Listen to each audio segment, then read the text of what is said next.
sutis e vastas. E a nossa expressão verbal é muito limitada. Então a nossa capacidade de comunicar com clareza e se expressar é muito difícil.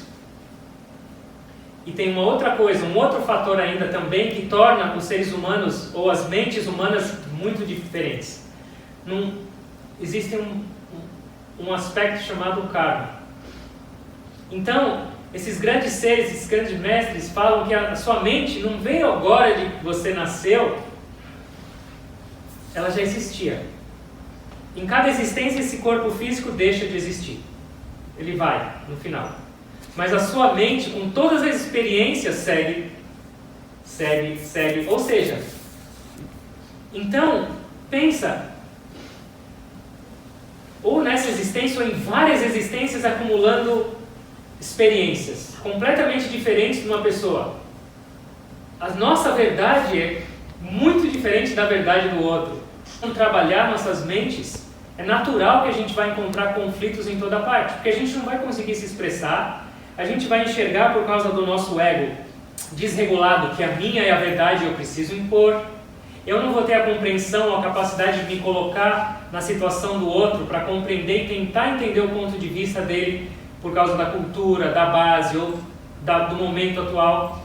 Então, enquanto eu não trabalhar essa minha mente, a minha comunicação e a minha clareza e a minha capacidade de me expressar sempre vai ser muito limitada. Verbal. Mas tem uma coisa que é muito importante também. Seus olhos falam.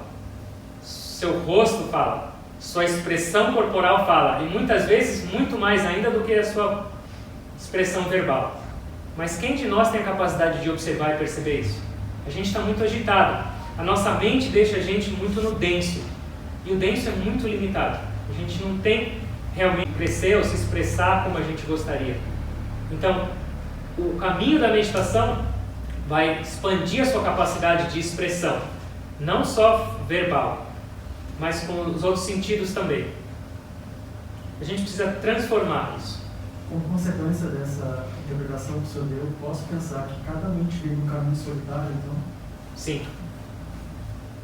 Sim. Cada mente é única. Não existem duas mentes iguais. Impossível. Mesmo gêmeos nascendo, já tem mentes completamente diferentes. Cada mente é única. E o caminho para se purificar também, o processo, a ferramenta é a mesma. Mas o que cada um vai passar durante esse processo de purificação também é único. As experiências são únicas. Certo? Ele traz primeiro esse aspecto de agitação e desequilíbrio. E num segundo momento ele traz um aspecto de torpor. Agora não dá para explicar com muitos detalhes, mas tem muita literatura sobre isso. São 3 qualidades da natureza. Tudo que a gente vê na natureza tem essas 3 qualidades. De torpor, de agitação e de tranquilidade, de equilíbrio. A carne inicialmente traz um pouco de agitação, mas num segundo momento ela traz a inércia. E como você me perguntou sobre consciência, os níveis de consciência são muito diferentes. A planta, ela tem mente, que a gente falou, mas a consciência dela está dormente. Mas a consciência num animal, especialmente aos animais que são comidos, a consciência desse animal está muito mais desenvolvida, está muito mais próximo de um ser humano do que de um animal. Então o que acontece com isso? A energia ou a consciência do medo, do sofrimento ou dessa parte também é transferida para esse alimento.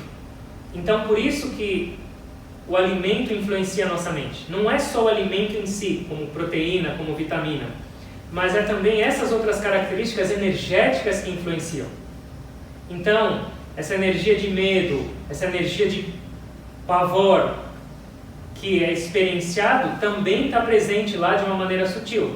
Então o ser humano ingere isso de uma maneira inconsciente e de uma maneira sutil isso também está fazendo parte da vida dele, da mente dele. Esse é o conceito, deu para entender?